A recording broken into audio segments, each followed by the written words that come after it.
Peace up, beautiful hearts. Well, Make Love for Peace Day is tomorrow, and just wanted to come on and give a little background history to the project, kind of why and how I started it. Um, yeah, this started in 2013, in the year of the goddess, and definitely inspired by my knowledge of the banking system and the Big Boys Club, who's been inverting our reality for many moons and basically stealing all the resources from our great mother. And definitely inspired by music and The Bed In by John and Yoko and John Lennon's songs. Um, Not just Imagine, but also Come Together. And there were so many other hidden messages that kind of wove through different musical mediums and even movies. So I'm trying my best to follow my inner guidance and honor the mother. And the idea came to me to fight fire with fire or magic with magic. So the black magic that's being used against us can be overcome by white magic, by enough of us coming together in the quantum. Quantum is numbers, in the quantum field to quite literally come together in our own private spaces or with our own loved ones. And if you're single like myself at this time, then loving yourself and self pleasuring and raising your vibration that way is a good way to participate and donate your orgasms for peace. So don't think that you need to be with someone in order to participate. You don't. You just need to be in love and loving yourself and loving your family, your world, your community, your legacy, your lineage, offspring, that we want to leave a better world for them, a world where they are actually free and not just the illusion of freedom. We don't want them to be tracked and traced and censored and um, all the things that the technocracy is trying to bring in that's really for their own control. There's a lot of lies out there about what's really going on in our world, playing on our heartstrings and through media, through Hollywood, through all these different magical tricks, we're being socially engineered into a specific outcome that really only benefits the ultra wealthy. And those of you who've been going down the rabbit holes and following the white rabbit, you might know that even though we can name names about following the money and seeing the top corporations, I mean, it's really easy to do, but people get pissed off when you tell them that. But that's how you find out who's controlling what. Follow the money. But even those people have controllers. There's people behind that. And we might never know, and that doesn't really matter. What really matters is we have the power within us when we stand up strong and are completely aligned with our truth and what is good for everybody. What's good for me is good for you. We are in Lakesh, you are another me. And so, not everyone's aware of that. That doesn't mean that you can go around freely just giving whatever. You have to be very discerning because there are agents, for lack of a better words, or some people like to call them non-players or whatever, NPCs. So, and the agents can come and fuck you up, for lack of a better term at this moment, but they can create resistance, they can create blockages, and basically that's what's been happening to me every year. Some of it's my own stuff and I'm working on that. Everyone has their own stuff that we need to work on to get into the pureness of ourselves and to release all that's not us, and our resistances and our fears. I mean, some of us have a lot of memories of being quite literally burned and killed in multiple lifetimes, multiple ways for sharing our gifts. So, a lot of people seem to have an idea of who they think I am. And unless you're a really close friend of mine, you really don't know who I am. And you may know cursory about some of the things I've had to deal with in my life, but there's so much people don't know.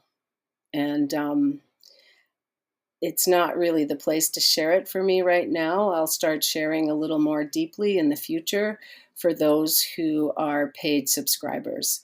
I'm not sharing my private stuff so much in the public. And so maybe it's fine that Make Love for Peace hasn't really taken off, even though tons of people have known about it for well over 10 years now. So um,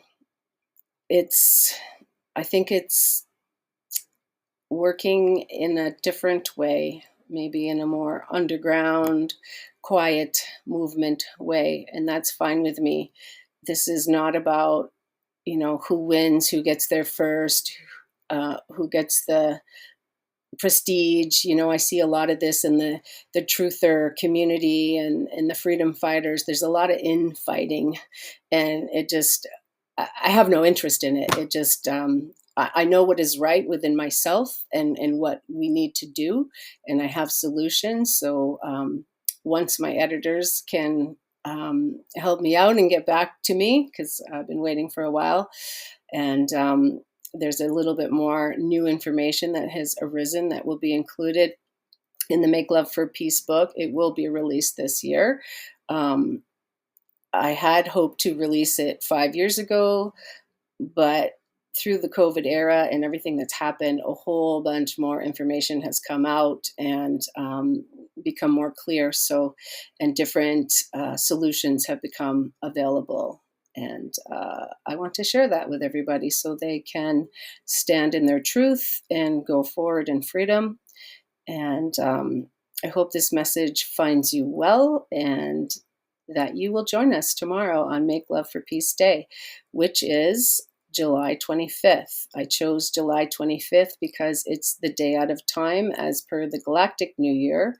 And I chose the galactic calendar because it most closely resembles the lunar cycled, 13 moon calendar, and which is the more feminine way, which we used to follow before the Gregorian reforms and all the different calendar reforms, and things to throw us off, basically put us out of sync, out of harmony, disconnect us with nature and our true cycles. So that's why I chose that. And also in many cultures, on the day out of time, which is sort of a day in between the old year and the new year coming.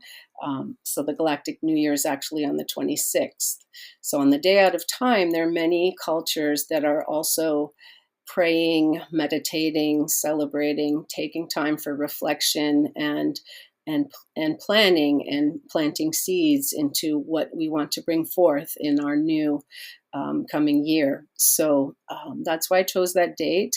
And then the time, originally I had it 10:10 in the morning and then 10:10 in the evening, thinking that it would give more people an opportunity to participate. But going forward, I'm just going to keep it at 10:10 in the morning, Eastern Standard Time. And so I picked that time for a specific reason. Now I realize that people all over the world might want to participate in different time zones, and it won't be exactly at 10:10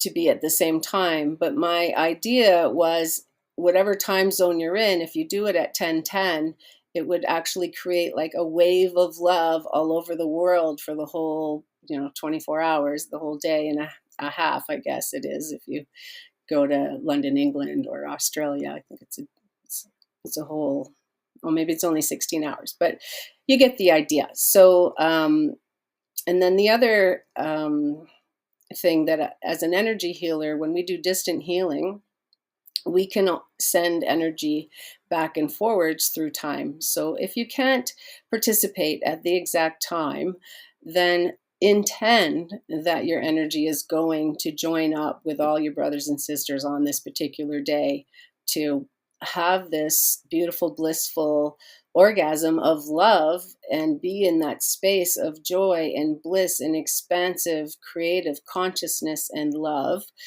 and sustain that for as long as you can. So anyone who's done medicines might have had that type of experience where they were in an merged and expanded state all at the same time, and it was very joyful, peaceful, and blissful. So this is the feeling that we're going for, because we don't have to know all the details. The universe is intelligent. The creative energy that animates us is super intelligent. It knows what to do and where to go and how to fix the issues. And it's an internal thing. It's not a superficial thing. So, and 1010 for me represents the balance between the divine masculine and feminine. So for many, many moons, I guess since the 13th century, as my research has shown me, that you'll see when you get to read Make Love for Peace, the divine feminine has kind of been subverted and almost, quite violently for many moons. We've had our properties, our naming rights, our lineage rights. It used to be matrilineal, all the properties, households, children's, down from the mother. And it wasn't unbalanced. It was egalitarian. But somehow there was some rift, some jealousy, something where there was this need for power and control. So we have been subjugated. And it doesn't just harm feminine people, women, which we are, men and women.